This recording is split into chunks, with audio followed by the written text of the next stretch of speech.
আসসালামু আলাইকুম রহমতুল্লাহ বারকাতুহু। আশা করি আপনারা সকলে আল্লাহ তাআলা অশেষ রহমতে ভালো আছেন।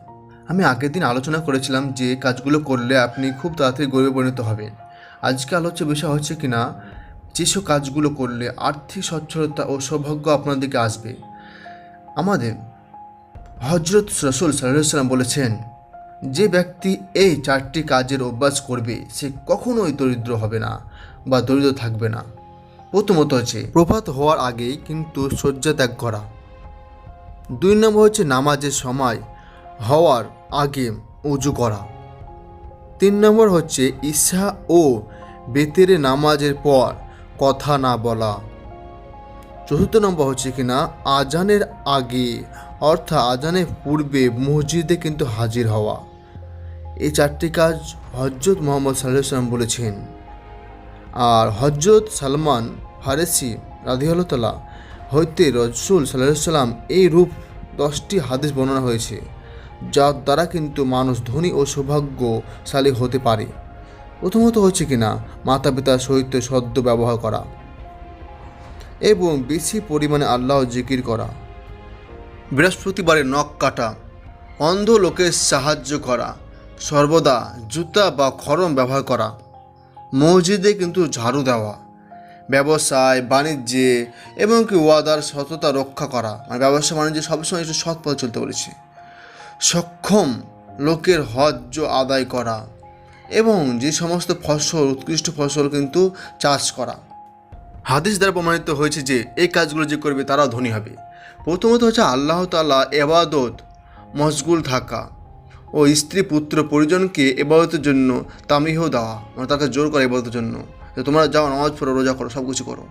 বৃহস্পতিবার ও শুক্রবার রাত্রে আল্লাহর নিকট প্রার্থনা করা, আমানত রক্ষা ও আল্লাহর ওপর নির্ভর করা, সবহে সাদেকের সময় শয্যা ত্যাগ করা, কোরআন শরীফের তাজিম করা, শবে বরাতের রাত্রে আল্লাহর নিকট রিজিকের জন্য প্রার্থনা করা, অসুরার দিন নিজ পরিবারবর্গকে ও ফকির মিসকিনদিকে তৃপ্তি সহিত জন্য ভোজন করানো চায়, আপন পরিবারবর্গের সঙ্গে সবসময় সদ্ব্যবহার করা, আল্লাহকে অন্তরের সঙ্গে ভয় করা, শ্রদ্ধানুসারে কিন্তু দান খয়রাত করা অভ্যাস পরিণত করা, মাতা পিতার সঙ্গে সবসময় সদ্ব্যবহার করা, মিথ্যা প্রবঞ্চনা চুরি জিনা হইতে কিন্তু দূরে থাকা, আজানে উত্তর দেওয়া, হক কথা বলা, লোভ ত্যাগ করা, আল্লাহর নিয়ামতের প্রতি শুকর ও সবর করা, জামায়াতের সঙ্গে নামাজ আদায় করা, ঘরে সিরকা রাখা, চাষতের নামাজ পড়া, প্রত্যাহ চাঁদে 13, 14, 15 তারিখে কিন্তু রোজা রাখা, হলদে রঙের জুতা পরা, বিশেষ করিয়া এশার নামাজ জামায়াতে আদায় করা। তো এইরকম আমি আরেকটা ভিডিও আলোচনা করতে যাচ্ছি যেখানে কিনা 10টা কাজ দ্বারা কিন্তু মানুষ সবসময় স্বাস্থ্যবান ও সবল হওয়া যায়।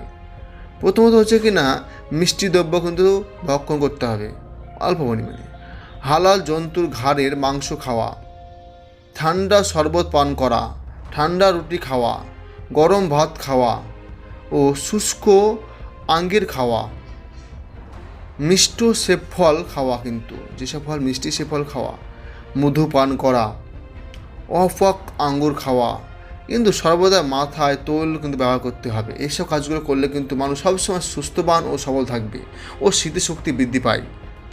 আর যেসব কাজগুলো করলে কিন্তু স্বাস্থ্য নষ্ট হয়, স্মরণশক্তি কিন্তু কমে যায়। প্রথমত হচ্ছে কি ঘাড় কামানো, তারপর হচ্ছে ইঁদুরের উচ্ছিষ্ট খাওয়া, টক দ্রব্য সবসময় খাওয়া, উকুন পাওয়ার পরে কিন্তু সেটা জীবিত রেখে দেওয়া, কোনো জিনিসের ওপর ঠেস দিয়ে কিছুক্ষণ তা ভক্ষণ করা, বিশুদ্ধ পানিতে কিন্তু প্রস্রাব করা ও আঙুল দ্বারা খেলা করা, যেমন ক্যারাম বোর্ড খেলা এবং আঙুল দ্বারা যেসব খেলা হয়, যেমন ক্যারাম বোর্ড খেলা, এসব খেলাগুলো কিন্তু স্বাস্থ্যের জন্য ও স্মৃতির জন্য খুবই ক্ষতিকারক। সর্বদা কবর আজাবের বর্ণনা পাঠ করা বা শ্রবণ করা, বিসমিল্লাহ না বলে কিন্তু কিছু পান করা, আসরে নামাজের সময় কিন্তু ঘুমিয়ে যাওয়া, তো ফাঁসি কাষ্ঠে চড়ান লোকের প্রতি দৃষ্টিপাত করা, মৃত্যু ব্যক্তি কবরের ওপর লিখিত স্মৃতিফলকের দিকে দৃষ্টিপাত করা, এইসব কাজগুলো করলে কিন্তু আপনার শরীর কিন্তু দিন দিন নষ্ট হয়ে যাবে ও স্মরণ শক্তিও কিন্তু লোপ পাবে।